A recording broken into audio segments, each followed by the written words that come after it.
Dan saya juga kritik juga nggak cuman bukan yang emang wah semuanya pemerintah jelek, nggak ada. Saya banyak kok yang konten-konten saya yang memang apresiasi pemerintah yang memang bagus gitu kan. Banyak, Apa aja tuh? banyak ya kayak Pak Prabowo mengalokasikan eh, 14T kalau nggak salah untuk 70 sekolah gitu kan. Terus Pak Prabowo untuk memberikan apa beasiswa untuk guru-guru biar sampai sarjana. Itu kita apresiasi, saya angkat duluan malah dibandingkan buzzer-buzzer pemerintah. Malah saya duluan yang angkat. Oke. Jadi ya saya itulah apa namanya objektif lah, nggak semuanya jelek gitu nggak. Masih ada yang bagusnya kita, juga. bagus apresiasi kok. Gitu. Jadi kalau misalnya anti pemerintah nggak juga ya bang? Nggak juga. Kalau kita kan pengennya pemerintah itu jadi lebih baik. Goals kita kan pengennya jadi pemerintah itu jadi lebih baik, bukan berarti pemerintah ini harus bubar kan, nggak kayak gitu goalsnya. Kalau misalnya ada yang menyalahartikan gimana bang? Itu ya itu di luar kuasa kita lah. Intinya kan kita menyampaikan pendapat kita ini, terserah orang nanggepnya kayak bagaimana, ya itu kapasiti orang masing-masing gitu. Kalau misalnya ngomongin soal isu-isu yang beredar juga, Apa? Bang Salim Doyar kan juga vokal kayak gitu kan. Awal-awal banget tuh kontennya emang kayak gitu atau gimana sih bang? Emang kayak gini bang, awal-awal emang kita resah aja. Dulu saya pertama kali ngikut awal-awal tuh sebelum konten tuh cuman nge-repost story doang. Oke. Kayak ada berita jelek cuman repost story, belum konten tuh. Oke. Pertama 2000 kali, berapa tuh bang? 2 tahun lalu. Oh tahun baru. Oh baru berarti ya. Yang Oke. ngebuat trigger saya tuh dulu Bang DJ Doni. Ini orang berani banget nih, ya kan? Ini orang ngomongnya kasar, kok berani gitu. Terus kagak ngapa-ngapa. Gue coba deh konten juga. Kebetulan gaya bahasanya sama. Karena kan kita orang Betawi kan. Kita lihat, wah, coba konten. Naik. Mungkin keresahan masyarakat sama dengan keresahan gue kali. Akhirnya itu. Tapi sempat dapat ancaman kayak gitu nggak sih? Ancaman biasa bos, konten-konten kayak begini mah ancaman biasa. Ancamannya apa Ya aja? kayak entah di WA, DM segala macam. Di WA tuh maksudnya apa bentuk-bentuk isi WA-nya tuh apa bang? Kayak gua tahu lu lagi di sini, dikasih lokasinya apa segala macam. Ya itu udah biasa. Dikirimin foto gua, foto keluarga segala macam itu udah biasa. Cuman kan kalau kita main tahu udah kebal aja. Kalau dari DJ Duni kan atau influencer lain kan ada yang sampai di teror kayak gitu. Gue pernah sempet diteror waktu itu, dikirimin bom molotov. Kayak Bang DJ Doni juga. Bang DJ Doni itu dia di molotov dilempar. Oke. Nah kalau gue dilakban, suruh lempar sendiri. Suruh lempar sendiri. Itu Jadi orangnya males. Kejadiannya tahun berapa bang?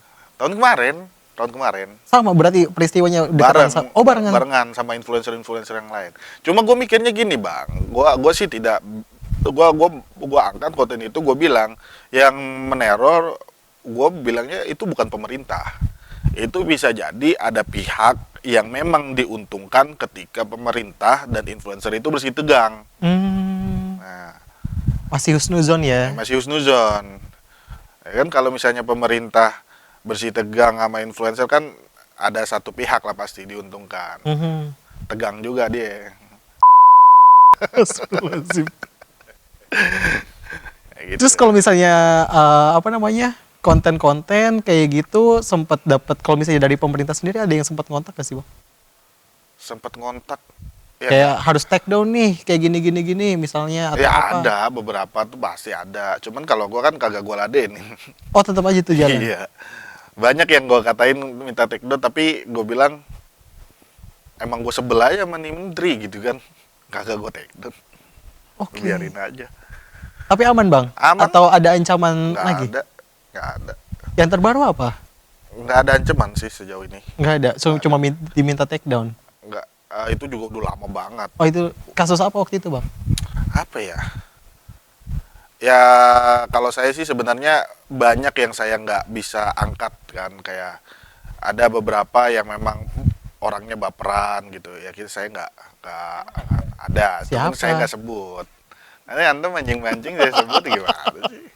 Siapa sih emang Bang? Cuman ada lah Oh intinya. ada. Ya intinya kalau saya fokusnya itu mengkritisi kebijakan dan statement dia sebagai pejabat publik. Saya nggak masuk ke ranah personalnya.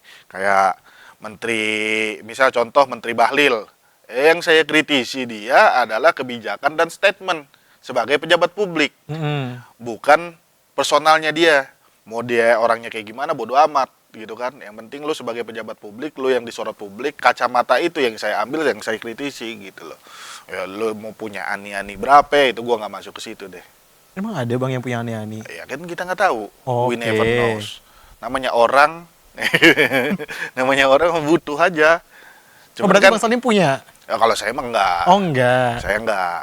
Jadi yang Akun punya IG siapa? saya tuh itu Apa tuh? cuman sekedar status aja tuh, Kementerian Pemberdayaan Ani-ani.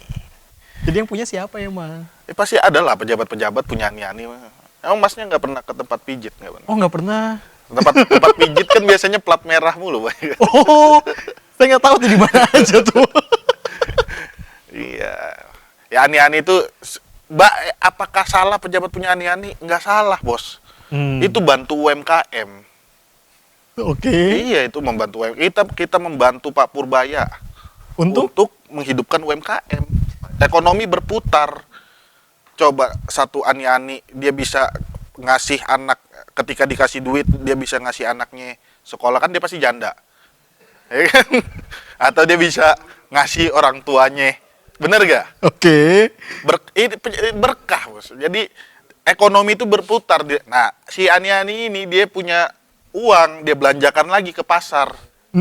Ya kan, dia belanja warteg, dia belanja Indomaret, atau dia belanja apapun itu. Ekonomi nanti berputar lagi, sektor real. Makanya yang lebih jelas daripada Kopdes Merah Putih, daripada MBG, ani-ani lebih jelas. Emang Kopdes gak jelas Bang? Loh, perputarannya lebih cepat ani-ani kok. Iya, jadi nggak salah juga orang punya ani-ani, silakan.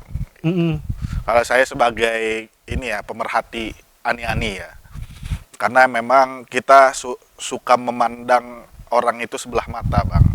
Tapi kan kita nggak pernah tahu apakah dia memang ingin menjadi ani-ani itu karena kepengenan dia, kan nggak tahu.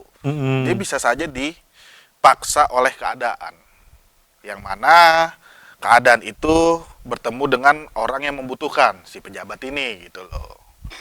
Ekonomi jadi berputar. Oke. Daripada uangnya ditimbun sendiri di brankas, mending buat ani-ani, berputar ekonomi. Lah untuk masyarakat juga kan? Buat masyarakat juga. Karena ani-ani belanja juga, belanja sayur, belanja Emang belanjanya sayur? ya pasti makan sayur lah, belanja beras, belanja telur. Oke. Iya, itu ekonomi sektor real yang memang harus berputar. Saya sampai speechless ini. Makanya kalau kita bilang memberdayakan UMKM ini loh, UMKM hidden yang tidak terlihat, tapi dia membantu perekonomian bangsa. Saya bingung nih harus nanggepinnya kayak gimana. Ini cuma lucu-lucuan aja ya, jangan serius. Nah kalau misalnya ngomongin ngomongin soal isu-isu sekarang kan banyak juga itu yang bisa dikritik-kritikin kayak gitu kan. Banyak. Setiap hari kayaknya pasti ada aja lah, Bang, berita. Capek nggak sih Bang? Jujur sebenarnya capek. Saya tuh pengennya konten komedi aja lah sebenarnya. Tapi emang kita lihat buka berita, aduh berita ini lagi, berita resah juga, keresahan. Oke. Ya udah kita angkat jadi konten gitu. Dan kebetulan ya keresahan publik sama gitu keresahannya. Ya udah kita bareng-bareng dah gitu. Apalagi kemarin juga dolar sempat 18.000 lagi kan. Dolar sempat 18.000, iya. Bahkan yang lebih ada buzzer bilang dolar naik itu bagus lah. Dolar naik bagus. Iya, bagus kata dia. Soalnya kalau petani karet kata dia kan berhitungnya pakai dolar ya, yang untung petani karet. Karena apa? Dia ekspor. Coba kalau yang impor, petani jagung, ya kan, petani tepung segala macam, yang impor ya boncos juga. Mereka itu kan kacamatanya dari satu sisi, nggak holistik. Emang buzzer-buzzer. Hati-hati Bang, takutnya ntar dipanggil pemerintah lagi. Oh, kalau saya kan memberikan masukan ke pemerintah, carilah buzzer yang kompeten gitu loh. Kalau nyebokin, jangan ngawur. Kalau nyebokin jangan pakai argumen indukan ayam. Maksudnya gimana tuh? Ada buzzer debat sama sama Bang Ferry Amsari pakai argumen indukan ayam. Yang ngerti dia doang. Publik agak ngerti. Iya, mending kalau dipanggil jadi komisaris ini mah kagak. Tapi ada niatan bang untuk bagus-bagusin kayak gitu? Apa bagus-bagusin? Kalau kebijakannya benar saya bagusin kok. Pemerintah mah kagak perlu disuruh.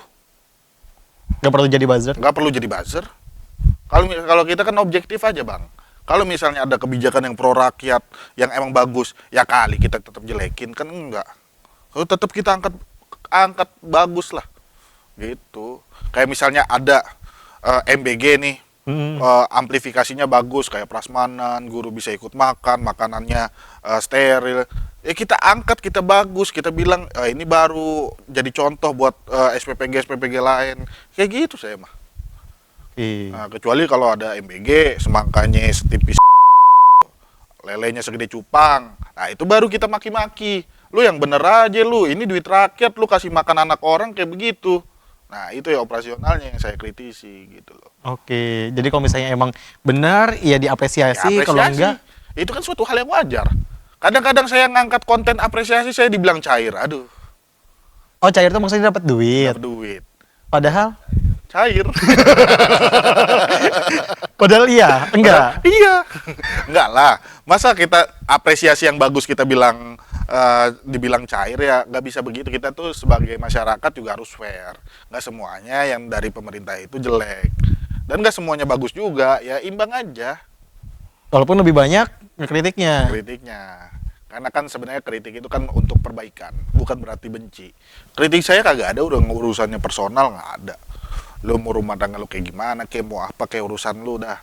Kalau kita tuh ngatain dia sebatas kebijakan publik sama statement dia sebagai pejabat publik, udah. Sisanya udah tuh nggak ngurus. Nah, iya, terserah lu mau punya selingkuhan berapa kayak pejabat atau bodo amat kita mah. Itu ranah privasi, kita nggak pernah masuk ke kamar orang. Gitu lah. Makanya nyentuhnya kalau misalnya kebijakan salah langsung. Langsung. Oh, banyak kok pejabat yang punya aneh-aneh apa, nggak pernah gue kritik. Biarin aja, itu manusiawi. Selagi dia membantu UMKM ya kita support aja. Ke situ lagi saya speechless kalau udah ke situ. Tapi gue paling respect sama Roy Suryo sih. Kenapa tuh? Roy Suryo itu apapun isunya dia tetap ijazah. Dia konsisten. Simbol konsisten bangsa. Ya Bang Doni, ya Bang Salim juga sama kan. Kalau kita kan isunya lain-lain, Bang. Tapi Tiap kan hari. tetap ini apa Iya. namanya vokal bersuara. Iya, ya, Pak, kita mah kadang-kadang isunya entah Bahlil, entah Menteri Piga, entah Menteri ini. Lah, dia mah tetap ijazah. Tapi kalau misalnya ngomongin di pemerintahan tuh menteri ada nggak sih yang menurut Bang Salim itu kebijakannya oke kayak gitu? Ya, So ada far, aja. Ada aja. Ada Siapa? lah. Siapa ya? Boleh sebut nama nggak? Lupa saya juga. Kan yang bagusnya. Iya, lupa juga. Even Bahlil pun saya pernah puji bagus. Oh iya. Iya, Bahlil waktu pas dulu ya, waktu pas harga BBM kita paling rendah di Asia Tenggara, itu saya puji Bahlil bagus pada saat itu. Sekarang BBM naik. Gitu. Cara mengkritiknya emang keras seperti itu ya? Iya. Kalau kita kan emang bahasa jalanan aja bang, bahasa nggak sekolah. Dan kebetulan masyarakat lebih suka kali ya bahasa yang ceplos-ceplos gitu dibandingkan bahasa-bahasa yang rapi gitu. Walaupun banyak buzzer juga yang nyerang bang. Ya elah, buzzer nyerang juga kayak dikelitikin bang. Bukan level kita juga. Buzzer juga kalau dikumpulin jadi satu, lawan saya sendiri juga nggak ada apa-apanya bang. Mereka kan ya pemerintah jelek dipaksa bagus dicebokin gitu. Ya masyarakat enak juga ngeliatnya kan. Ya mau sampai kapan sih lu nyebokin pemerintah gitu kan? Ya kalau jelek ya lu kritisi dong gitu. Kalau emang bagus ya baru lu apresiasi gitu. Objektif aja. Tapi so far kalau misalnya ngomongin ini kan 2026 ya. 2026. Hampir 2 tahun dari kepemimpinan Presiden Prabowo Subianto dan juga Prabowo. wakilnya Gibran. Gibran Raka Buming. So far kalau 1 sampai 10 nilainya? Karena masih proses ya. Ya 7 lah. 7. 7 lah. 7. Presiden Jokowi kan 7. Kan presiden yang saat ini. Representatif. Oke. Kelanjutan Presiden Jokowi. Nggak salah dong. Nggak salah. Cuma kan kita ngebahasnya lagi Presiden Prabowo. 7 lah, 7. 7. Iya. Dari penanganan hukum? 7/100. Enggak lah. 7/10. Penanganan hukum jelek sih. Jelek sih. Banyak fenomena anak muda dikriminalisasi. Oke. Banyak profesional yang memang ahli di bidangnya di penjara. Nah, itu fenomena di zaman Presiden Prabowo saat ini. Penegak hukumnya ugal-ugalan. Banyak, kita udah nggak perlu sebut deh. Dari mulai Tom Lembong, ya kan? Tom Lembong. Terus Nadiem, Ibam, profesional-profesional di Pertamina yang dikriminalisasi. Terus Amsal Sitepu. Terus yang paling baru lagi ada Niko Wijaya. Ini Niko Wijaya paling kasihan menurut saya. Dia ini direktur BRI Venture, yang mana tugas dia memberikan investasi ke perusahaan-perusahaan startup yang berpeluang untuk maju. Pada saat itu dia invest ke Tanihub, perusahaan startup. Oke. Dan Tanihub ini diproyeksikan akan maju. Nah, dia mengambil kebijakan untuk menginvest Tanihub. In the end Tanihub rugi. Nah, kebijakan dia yang invest ke Tanihub dianggap merugikan negara. Dan dia dipenjara akan hal itu. Kan Niko Wijaya bukan dukun, bos. Dia menginvest, perhitungannya ada. Tapi kalau seandainya rugi, ya we never know. Dia bukan paranormal gitu loh. Tapi dipenjara. Gitu. Kayak misalnya masnya jadi direktur perbankan, terus saya minjem uang ke masnya. Saya minjem 20 juta, saya galbay habis itu. 20 juta itu jadi kerugian negara yang dibebankan kepada Mas. Gimana? Nah, itu jadi rancu penegak hukum ini kayak cuman ngejar KPI atau kayak pengen cari muka ke presiden atau gimana gitu. Oh, udah hukum ini gitu. Apalagi Amsal Sitepu. Yang video editor itu Video ya? editor. Siapa yang mau ngedit gratis, bos? Masa ngedit gratis di penjara? Penegak hukumnya. Gitu loh. Ini industri kreatif yang mana nilainya juga ya yang punya kreativitas itu yang menilai gitu loh. Dia mau pasang harga 4 juta kayak buat ngedit, 5 juta, 20 juta itu hak dia. Tergantung kreativitas. Ini dihargain 0 rupiah kan negara kayak begitu. Begitu juga kasus Pertamina. Profesional-profesional yang mana dia lulusan luar negeri, hebat gitu kan. Menangani Pertamina hingga negara untung bertriliun-triliun, tapi dikriminalisasi. Dianggap oplosan lah segala macem. Pada saat persidangan nggak pernah ada itu oplosan yang merugikan negara 285 triliun. Ini apa? Penegak hukum apa ini? Begitu juga Nadiem, Ibam tuh yang cuman memberikan rekomendasi, ini bagus loh Chromebook ini, di penjara. Nggak ada kerugian di situ. Tuh gimana? Apalagi Ibu Ira Puspadewi. Nah, fenomena penegak hukum menurut gua pada saat ini negara saya, kalau kita bandingkan dengan Febri, penegak hukumnya yang udah tersangka tapi belum ditangkap. Ini nih orang-orang ini yang dikriminalisasi ini. Baru beberapa jam aja langsung tersangka, langsung ditangkap. Gitu. Tapi Febri sekarang orangnya mana? Gak pernah kelihatan di publik. Makanya kalau masnya nanya kalau soal penegakan hukum, gue bilang 0/100. 0. 0. Gitu. Dadan pun sekali dadan pun menurut gue juga menghukum dia itu telat. Negara udah rugi berapa lama dan sering kali dadan bohong Dan itu dibiarin aja gitu. Kayak waktu pernah bohong di kabinet. Siapa 19.000 ekor sapi disembelih. Satu anak, satu lele.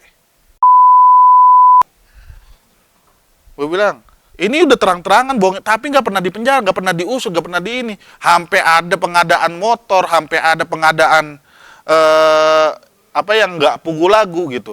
Tapi baru dipenjara. Kenapa nggak dari kemarin? Telat juga kan? Tapi giliran rakyat ngedit dihargain 0 rupiah. Penegak hukum kayak gitu. Emosi saya kadang-kadang kalau ngelihat penegakan hukum di negara ini ya.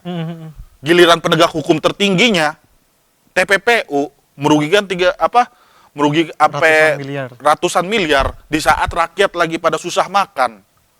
Rakyat lagi pada susah makan, susah cari kerja.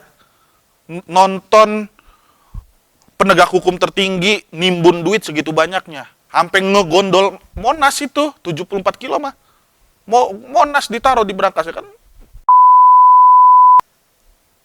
Itulah yang saya benci di rezim ini adalah penegakan hukumnya. Oke. Sangat buruk. Terakhir Bang, Tajam ke yang lemah, tapi tumpul ke Solo.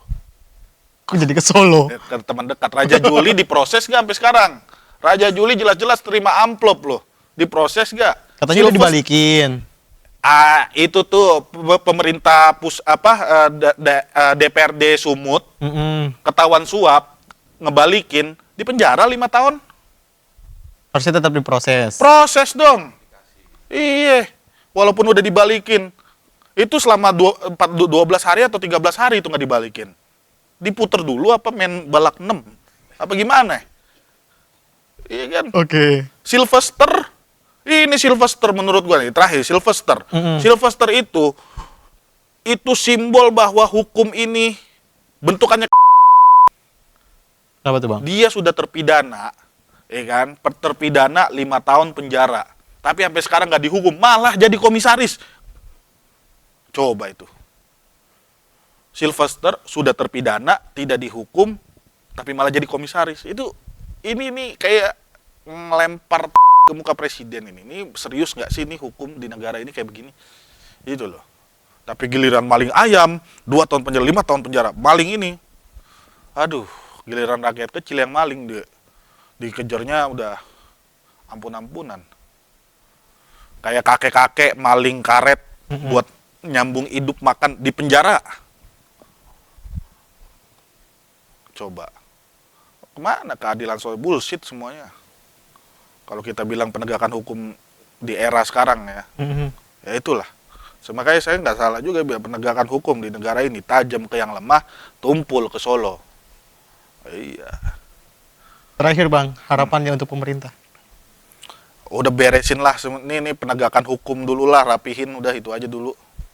Penegakan hukum. Penegakan hukum di rapihin. situ. Iya, concern dulu di situ. Kalau penegakan hukum rapi, penegakan hukum tidak tebang pilih, mau yang atasnya juga, mau menteri apa segala sikat, kagak ada pandang bulu, rapih, menteri juga bakal bener kok kalau misalnya penegakan hukum bener. Dia nggak berani maling, dia nggak berani nyopet. Penegakan hukum aja dulu udah adil, dah rapih, jangan mengkriminalisasi orang. Nah, itu aja dulu. Concern terhadap penegakan hukum dulu. Iya. Nanti setelahnya itu bisa rapi kayak Pelan-pelan lah diatur gitu loh. Siap. Bang Salim Doer, terima Terima kasih kasih banyak. sudah mau diundang ke Terima iJus. kasih. Itu tadi Sobat iJus perbincangan kita. Semoga apa yang disampaikan tadi bisa didengar juga oleh pemerintah. Thank you for watching. Sampai jumpa.